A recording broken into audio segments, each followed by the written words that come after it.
Hello everyone, I'm Javed Nihal, and in today's session, I'm going to discuss the topic dissolution of a firm under the Partnership Act 1932.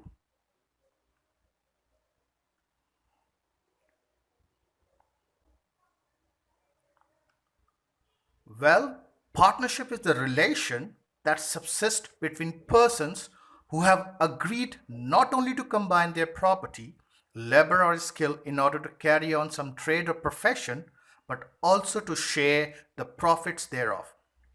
A situation may arise where the partners of a firm decide to extinguish their relations and put an end to the partnership firm.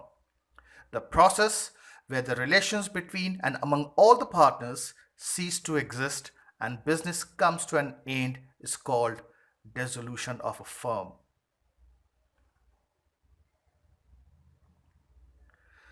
The term dissolution of a firm should not be confused with the dissolution of partnership. Well, a lot of people do. So, as a presenter, I think it's my responsibility to put all the doubts at rest. Therefore, before discussing the various grounds for dissolution of a partnership firm, I would like to first discuss and distinguish the difference between the two. Let's start with the defining clauses of the Indian Partnership Act 1932. Section 4 of the Act provides statutory definition of the terms partnership, partner, firm, and firm name. It says partnership is the relation between persons who have agreed to share the profit of a business carried on by all or any of them acting for all. The clause further says persons who have entered into partnership with one another are called individually partners and collectively a firm, and the name under which their business is carried on is called the firm name. Dissolution of a partnership is very different from dissolution of a firm. Dissolution of partnership involves only a change in the relations of the partners for some reasons. As a result, the prior partnership comes to an end and the partners reconstitute their firm and continue their business with the liability and the assets of the old one. Let's take a few examples. A, B, and C are partners in a firm and C dies. The death of C will not lead to the dissolution of firm but only to the dissolution of partnership. Let's take another example. A, B, and C enter into a partnership. Later, A is adjudicated as insolvent. The partnership entered by A, B, and C comes to an end, and a new partnership entered by B and C comes into subsistence. Now, this new partnership by B and C shall be recognized as reconstituted firm. Now, one last example. A, B, and C are partners in a firm and C chooses to retire. The partnership between A, B, and C comes to an end. The new partner with A and B as partners is called reconstituted firm. Now, A and B may also induct a new person D as a partner in this reconstituted firm. The dissolution of partnership generally happens due to the death or retirement or bankruptcy of a partner. It may also be due to the admission of a new partner or at the expiry of the partnership period. Now, at this point of time, I think a table of comparison between the dissolution of partnership and dissolution of a firm is necessary to make the picture crystal clear. So let's compare them side by side. Now, in terms of definition, dissolution of partnership is only change in relation between a partner and the rest of the partners of an enterprise. Dissolution of a firm, on the other hand, happens when all the existing partners of an organization is dissolved. Now, even though there is a dissolution of partnership, affairs of the business continues as usual.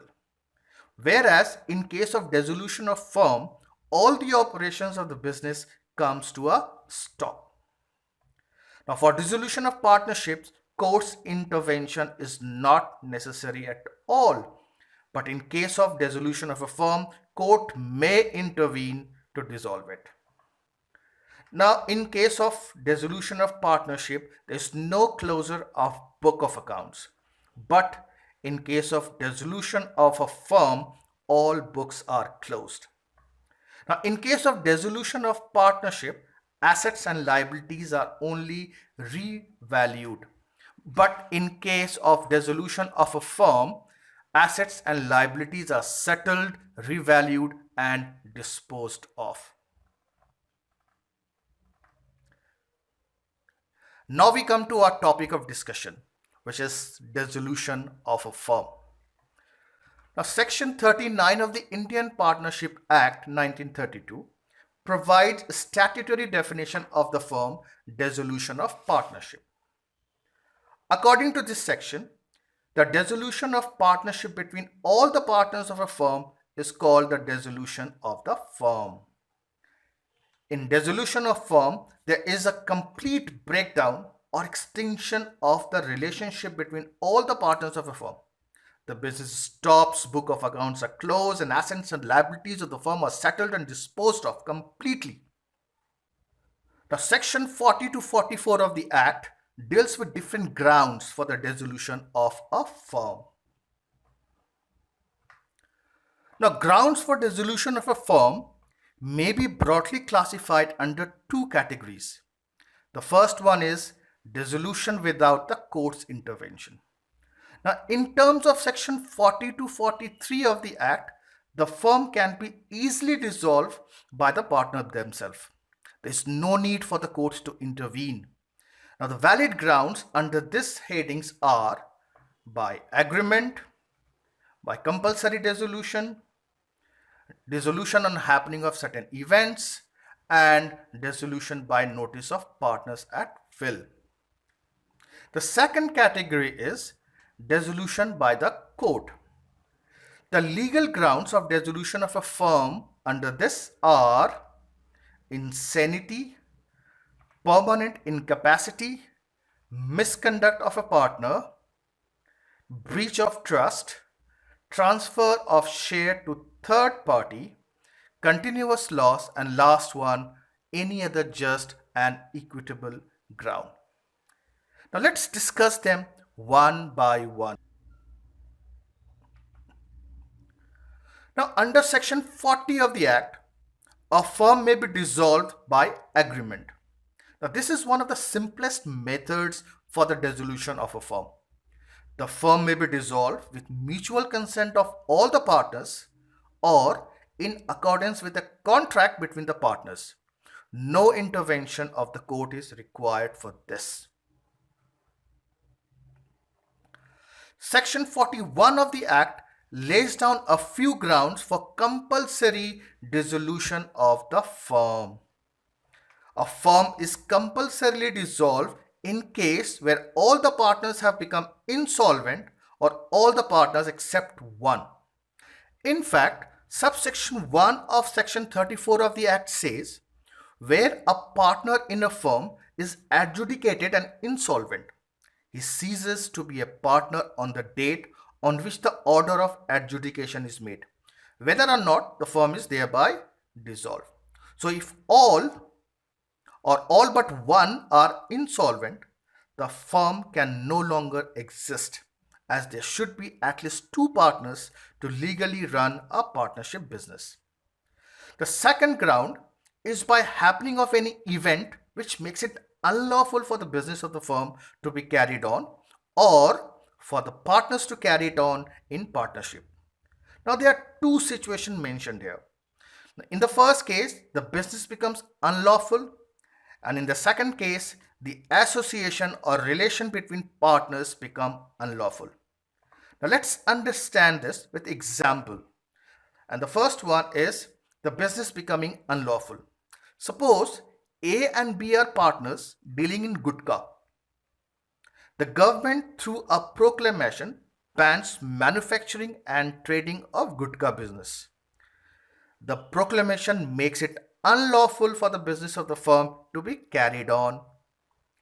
Now, second case where partnership becomes unlawful, say for example, A and B, who are residents of India and Pakistan respectively, are partners. Suppose a war breaks out between the two countries. The partnership becomes unlawful at the outbreak of the war. Now, one thing to note down that if partners have more than one trades or undertaking, then the illegality of one adventure will not itself cause a dissolution. They can shut down the illegal adventure, and if they want, they can legally continue with the other business of the firm. Now, Section 42 of the Act provides a list of contingencies where the dissolution of a firm is necessary. First, if the contract of a partnership firm is on a fixed term, then dissolution of the firm will take place on the expiry of that contract.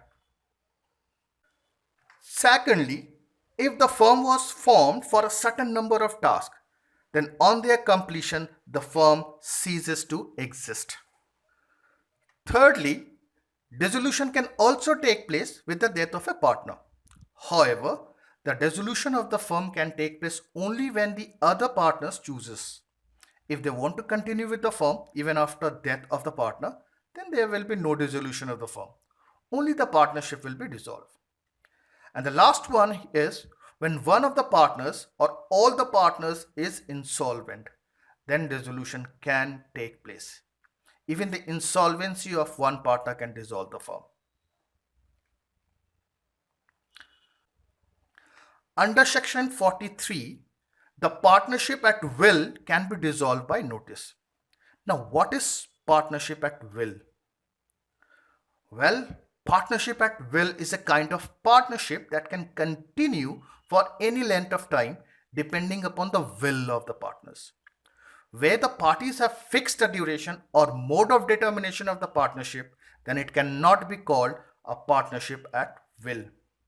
Now, where the partnership is at will, the firm may be dissolved by any partner giving notice in writing to all other partners of his intention to dissolve the firm. There is absolutely nothing which can legally stop the partners from causing dissolution of the firm. However, in Dhulia Motor Transport versus Raychand and others, it was held that three things are necessary to dissolve the firm at will. The first one, the giving of a notice. Number two, the notice has to be in writing.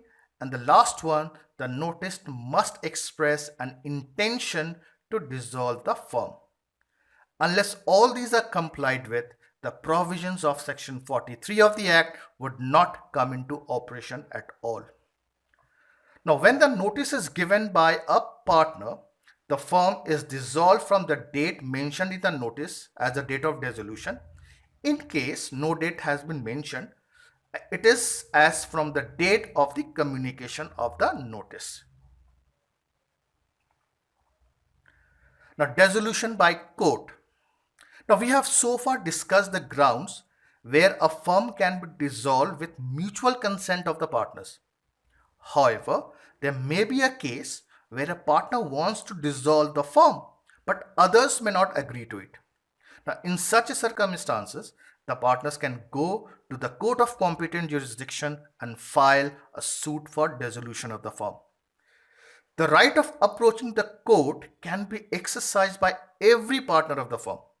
Now, it is up to the court to decide whether the dissolution of firm is necessary or not. Now, the grounds under Section 44 are as follows. Section 44 applies in case of insanity of a partner. When a partner becomes insane, the court may allow the dissolution of the firm. The suit may be brought as well by the next friend of the partner who has become insane as by any other partner.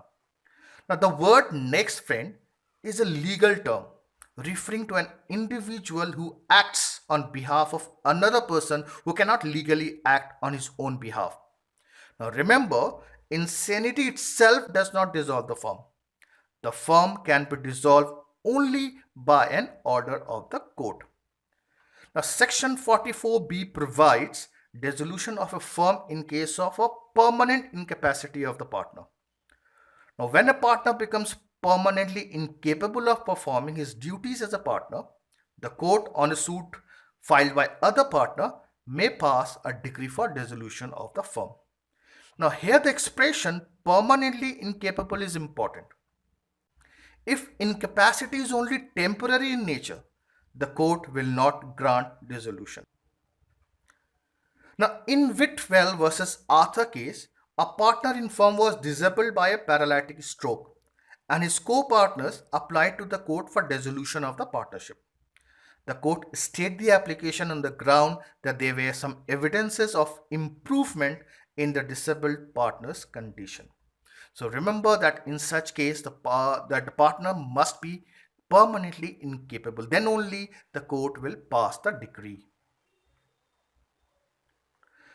Now, in terms of Section 44C of the Act, where a partner is guilty of conduct which is likely to affect prejudicially the carrying on the business of the firm, the court may order dissolution. Now, in Cheeseman versus Price, it was held that the persistent failure of a partner to account to his co-partners for money which he had received from the firm's customer was the ground upon which the court had jurisdiction to make a decree of dissolution.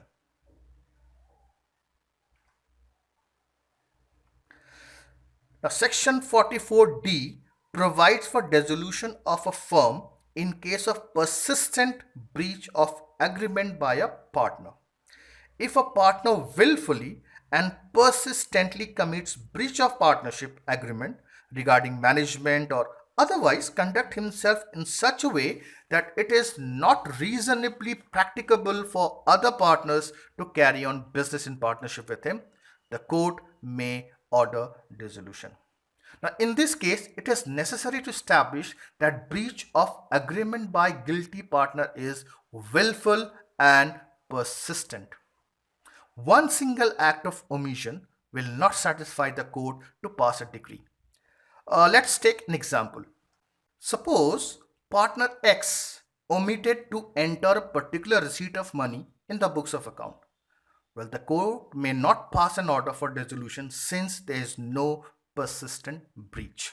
So, willful and persistent committing of breach of agreement is necessary for the court to pass an order. Now, in this case, the suit for dissolution under this ground can be brought by a partner other than the guilty partner. Section E provides the dissolution of firm on the basis of transfer of interest to a third party. According to this section, if a partner transfers in any way his whole interest in the partnership to a third party, it is a ground for dissolution. Please keep in mind the transfer of a partner's interest does not by itself dissolve the firm, but the other partners may ask the court to dissolve the firm if such transfer has happened. Well, the object of a partnership business is to make profit. But where the business of a firm cannot be carried on except at loss, the court may allow the dissolution of the firm under Section 44F of the Act. Now, in such a case, the court must be satisfied that the firm cannot be carried on save at loss. In Handyside versus Campbell case, the plaintiff partner made an application to the court to dissolve the partnership firm as it was running in continuous loss. But the other partners expressed their confidence that the business may make profit by a good management. The court refused to pass a decree for dissolution. Now, apart from all these clearly defined grounds, a court may also pass a decree for dissolution of the firm under 44G where it finds any other reason just and equitable. Now, such reasons may be mismanagement in firm, or deadlock in the management, or partners not speaking terms with each other, or quarrels among them. It could be any ground which is just and equitable. Here I come to the end of my session. I would like to sign off with the following conclusion. The Indian Partnership Act 1932 lays down certain rights and responsibilities which the partners need to fulfill in both letter and spirit. In situation where it is not possible for them to carry on business, the Act provides grounds for dissolution of the firm. The grounds provided under the Act are just and fair, with additional safeguards of judicial intervention so that the partners do not take advantage of each other. Now, with this, we come to the end of this session. Thank you for watching. In case you have any suggestion or queries, then please write to me. My email address is javednihal@ymail.com. And please do subscribe to my YouTube channel. Thank you.